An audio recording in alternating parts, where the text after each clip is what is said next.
Your specialism is the value of religion. Is it? You're a bit of a fan of the Quakers. My view is what the country needs is a Quaker revival. The trouble with the Quakers, they're not very good at marketing, to be absolutely honest. Right. Okay, they've never managed to really break through. Sure. But the thing that always fascinates me about Quakerism is their extraordinary success in business. In that, it's a tiny population which gave rise to Cadbury, to Rowntree, to Barclays Bank, to Lloyds Bank. One of the founders of Sony was a Quaker. Ironically, the Quaker Oats Company are not Quakers. They chose the Quaker as an image because of its associations of complete trustworthiness. And they have this principle in Quakerism that your word is your bond. There's no need to swear oaths, or I think there's actually an exception for Quakers if you have to testify in court. Because you object to testifying on the Bible, because you say, everything I say has the force of truth. Now, what it meant was that Quaker business didn't really require any lawyers or any of these tedious trust-creating intermediaries, because you'd basically go and say, I'd like to buy your chocolate factory. How much are you willing to pay? 20,000 guineas, done. And that was it. The whole thing was done. Okay? So it was an extraordinarily efficient form of capitalism. And it would also help that they weren't allowed to go to university for a time, so they actually had to go and do something useful instead. Because you had to be an Anglican, I think, to go to Oxford or Cambridge, which were the only two universities. Right. So they were kind of forced into business, however intelligent they were, because they were, they couldn't get sidetracked into a university.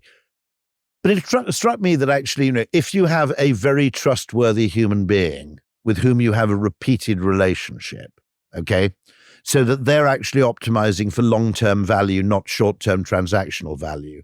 That person has a huge value in helping you navigate the digital world, which is, after all, optimized for, it's calibrated for very low levels of trust.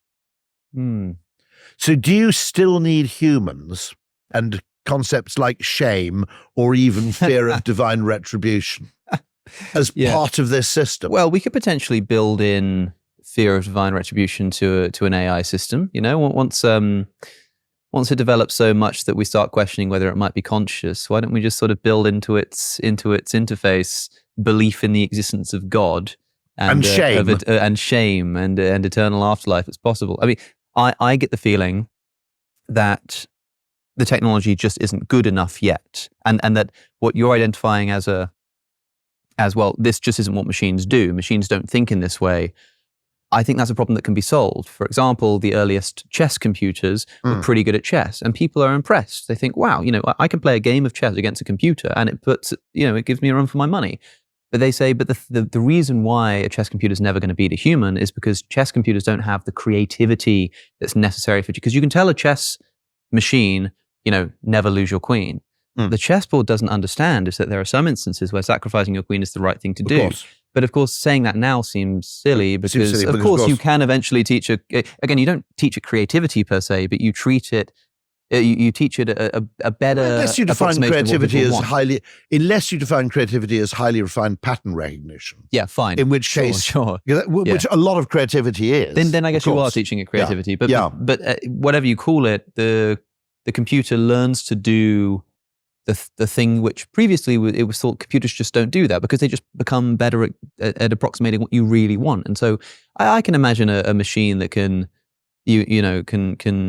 recognize when somebody is struggling to type and maybe switches it from ABC to QWERTY or vice versa. And somebody who is obviously trying. I mean, a computer could be clever enough to work out that when someone's clicked on Liverpool Street Station, they were actually trying to go to Liverpool Lime Street and put up a one. This kind of that kind of thing that usually would require the human to go, oh, well, actually, you should probably just get this one. And you know what? Technically, if you buy this ticket, they'll let you on that train. It's the kind of thing that, as long as companies allow this technology to develop, there's no reason a computer can't do that. The only thing is that the codification of everything in real life manifests itself as bureaucracy after a time. Sure.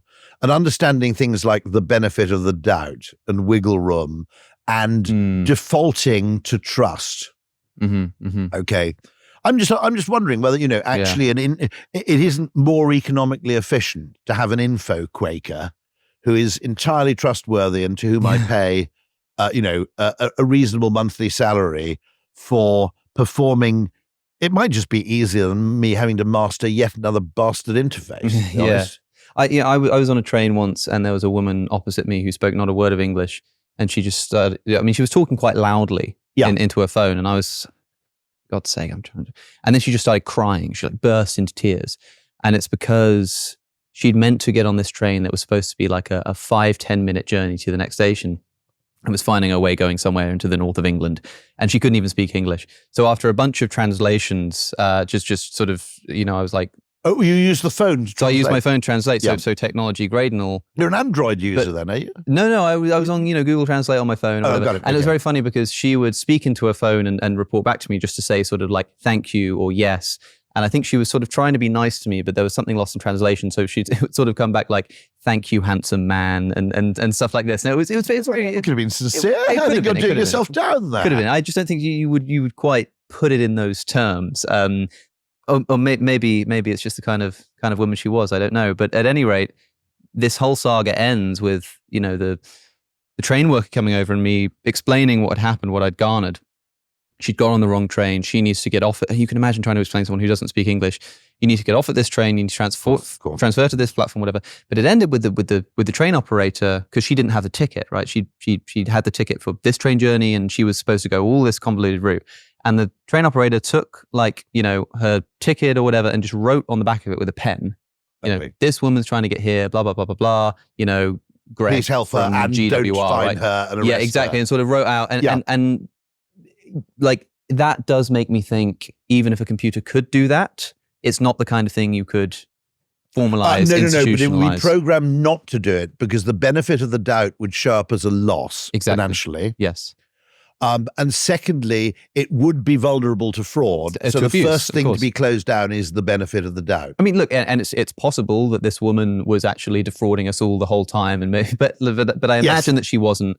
And the reason that I know that is because I'm a human being who is looking at another human being, right? And I do wonder if a computer will ever be capable of capturing that kind of interaction. It's kind of hard to say, because what computers do is just, well, the thing that you condemn so much in a lot of human interactions, which is this sort of hyper-rationality